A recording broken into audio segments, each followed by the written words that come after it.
I got my attorneys looking at it right now. We're actually thinking about a counter lawsuit for defamation, right? You're literally accusing me of trafficking guns to Mexico. Our top story developing tonight at 5. The Mexican government is suing 5 Arizona gun shops, including one right here in the valley. And their lawsuit accuses the Phoenix business outside AZ Ammo of trafficking weapons south of the border. These allegations are outrageous, and that he's running a legitimate business, not some illegal underground pipeline of weapons to Mexico. Virachart Murphy runs a successful business that he says takes care of its customers and plays by the rules, which is why the owner of AZ Ammo in North Phoenix was a bit surprised by this lawsuit just filed by the government of Mexico. It claims AZ Ammo and 4 other gun shops in Arizona are responsible for the illegal flow of weapons into Mexico. Obviously, that's illegal. I cannot do that. And if I was doing that, ATF would be in here the very next minute to shut me down.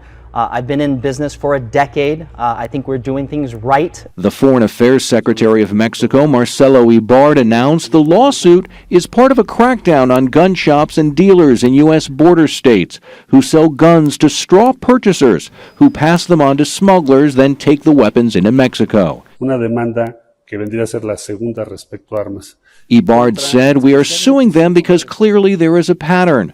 We contend that it is obvious that there is weapons trafficking and that it is known that these guns are going to our country." According to the lawsuit, Arizona gun dealers systematically participate in trafficking military-style weapons and ammunition to drug cartels in Mexico by supplying gun traffickers.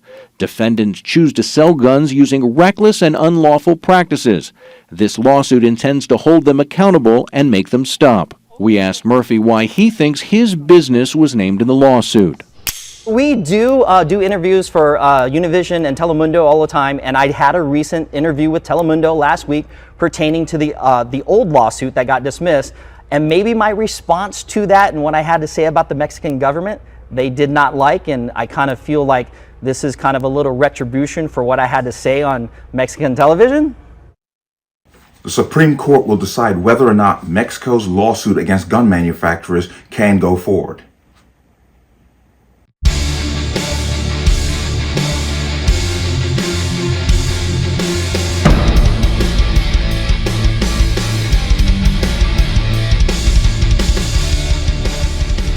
Welcome to another installment of the Connecticut Gun Bench. Today's video is brought to you by P.A.N. Firearms, LLC. P.A.N. Firearms, your NRA certification of multifaceted gun training.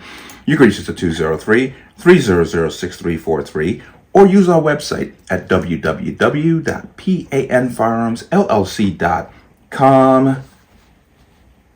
As always, there'll be a link in the description box below. If you like channel, like content, what I do here, you can support me with the link. Everything is appreciated. And once again, if your comment disappears, I did not do it. This is a growing problem on this platform with gun-related content. It's just unfortunate. That's just the way it is. Because if I remove your comment, I'm going to tell you why I did it, and I'll let you flat out know that I did do it. But let's talk about this, and this is an ongoing issue. Mexico filed suit against gun manufacturers here in the U.S. Glock, Barrett, Smith & Wesson, Colt, right down the line. They filed a $10 billion lawsuit against the gun manufacturers, claiming that they are responsible for the increased violence in Mexico. Not the cartels, but the gun manufacturers. Now, 2022, a federal judge in Massachusetts basically shot it down, saying this is not valid, and the PLCAA does cover the gun manufacturers in this case. And there was a twofold argument by Mexico. One, that the advertising by the gun manufacturers was assisting with the violence, and two, that the gun manufacturers were doing this knowingly, allowing these firearms to cross the border. They're trying to say that the gun manufacturers were 100% responsible for the guns leaving their factory, going to a distributor, going to an FFL, being sold, and then they're responsible. They follow that chain all the way back to the gun manufacturers, saying they're responsible that the gun somehow ended up in Mexico, ended up killing people. And for those of you who are definitely critical thinkers, immediately you must be sitting there going, wait a minute. Mexico is suing the gun manufacturers for the increased violence by the cartels in their country. But when we found out that its administration was knowingly trafficking guns across the border and losing them, that's what they said, and those guns were coming up at crime scenes, they didn't come back and sue that administration for that. But now they're suing the gun manufacturers. I'm going to tell you why this is going to happen. If you can't see it already, you will catch on very quickly. But this federal judge in Massachusetts in 2022 threw this out. And he stated, now, I just want to read this a little bit here. At the crux of the Mexican authorities' argument was an attempt to recover a wild dollar amount in damages for the allegedly unfair trade practices of American corporations. This is the same argument used in the Sandy Hook trial. They're claiming that the way it was advertised was somehow an enticement for somebody to go do something crazy. I think that's absolute bullshit, but it worked. But, for example, the suit contended Smith & Wesson by placing M&P on their ads for military and police, which signifies military and police somehow wanted to attract persons and that intended to use their product to battle against the military and police. This is Mexico's argument, at least one of them. A premise that the courts rejected, and this is the judge's statement. The public is fully aware that the police and military use firearms, said U.S. District Judge F. Dennis Saylor in his 44-page opinion. An image depicting an officer's lawful use of a firearm does not suggest to the reasonable consumer, there's the problem, that they should engage in criminal combat-like conduct, and the court is unwilling to hold that the advertising of lawful conduct to sell a lawful product without more constitutes an unfair act. Now, this was 2022. The judge threw it out. Well, with the help of 12 state attorney generals, the lawsuit got brought back in by another judge who said that this could go ahead and that PLCAA does not cover the gun industry. And I want to read for you the names of the 13 attorney generals or the states that they represent who were on board with a foreign country suing the U.S., a U.S. company, for a lawful product that was used unlawfully in their country. Those states are Massachusetts, Connecticut, Delaware, Hawaii, Illinois, Maryland, Michigan, Minnesota, New Jersey, New Mexico, New York, Oregon, as well as the District of Columbia. And they all support Mexico's $10 billion lawsuit against the gun manufacturers. And the list of names, of course, it's pretty much across the board. They're going after all of them. Barrett, Beretta, Century Arms, Colt, Glock, Ruger, Smith & Wesson. They're claiming, and maybe I did point this out before, that part of their argument is that the gun manufacturers are partially to blame for the enduring wave of violence as seen in narco wars that spread across Latin America because they are implicit in these guns somehow getting across the border.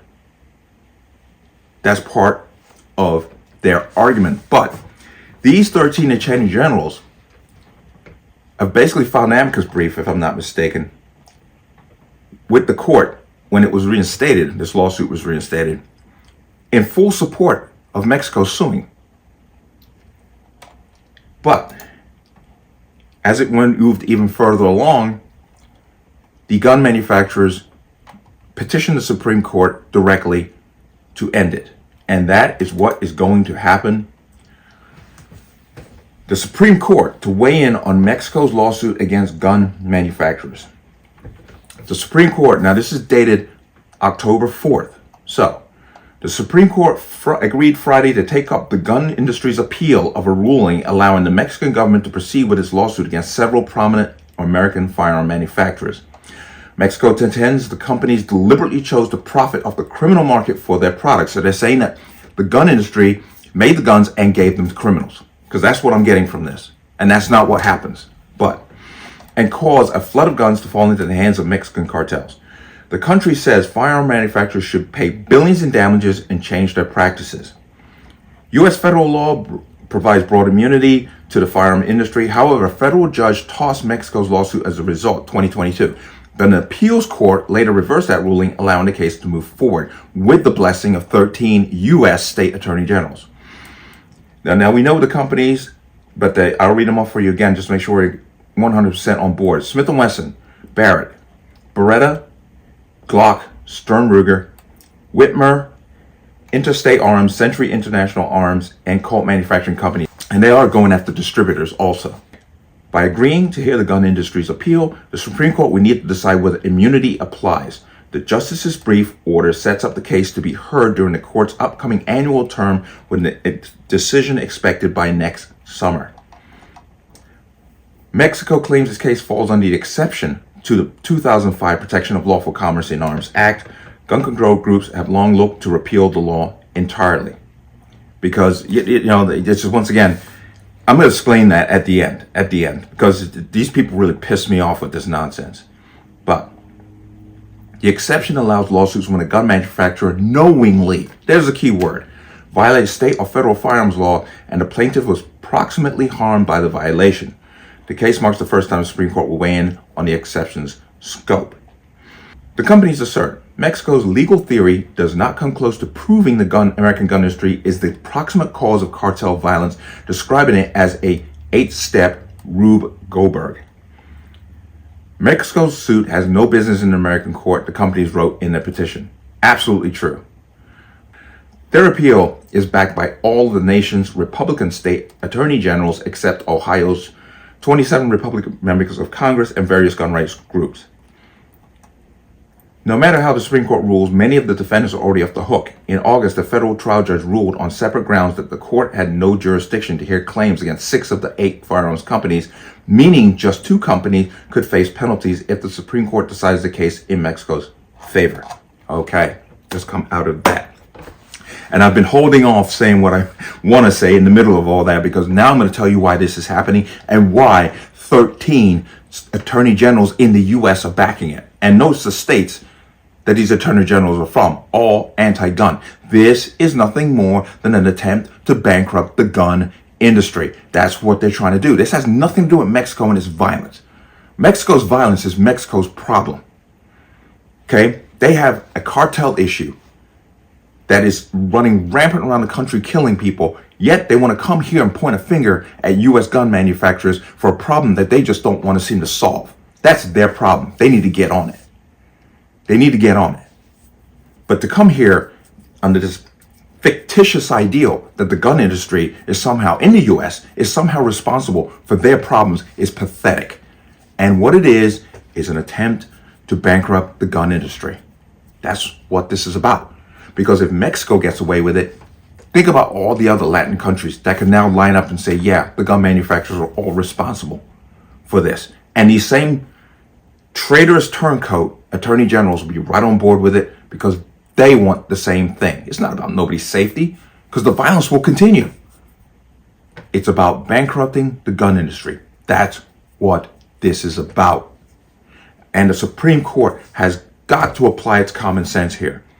Are the gun manufacturers in the U.S. responsible for the violence that happens in another country? Absolutely asinine.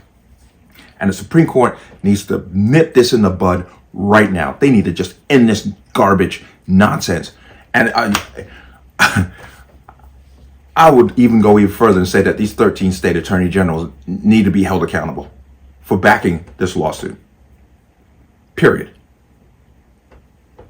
But there it is. And so we need to really watch this one, because this is going to set a serious tone for things going down as we move forward with this. Because if the Supreme Court, let's just say they say, yeah, Mexico's good on this lawsuit, it's going to open the floodgates and it's going to pull the gun industry down. Think about it. This is their way, because they can't get it through legislation, to destroy the gun industry, which is going to destroy the Second Amendment. That, at its core, at its foundation, that's what this is all about. Because in their hypocrisy, Mexico said nothing to the Obama administration when they were letting guns flow into their country. Didn't sue them, didn't do nothing. Yet, they come after the gun manufacturers, claiming that they're responsible for the violence in their country. Absolutely disgraceful. But let me know what you think. As always, you can leave your comments in the comment section below. And as always, any statements of violence or statements that lead to violence will be removed. Please like, share, comment, subscribe. Don't forget to hit that notification bell so you're notified the next time a video goes live. I'm going to see you on the next one. Peace.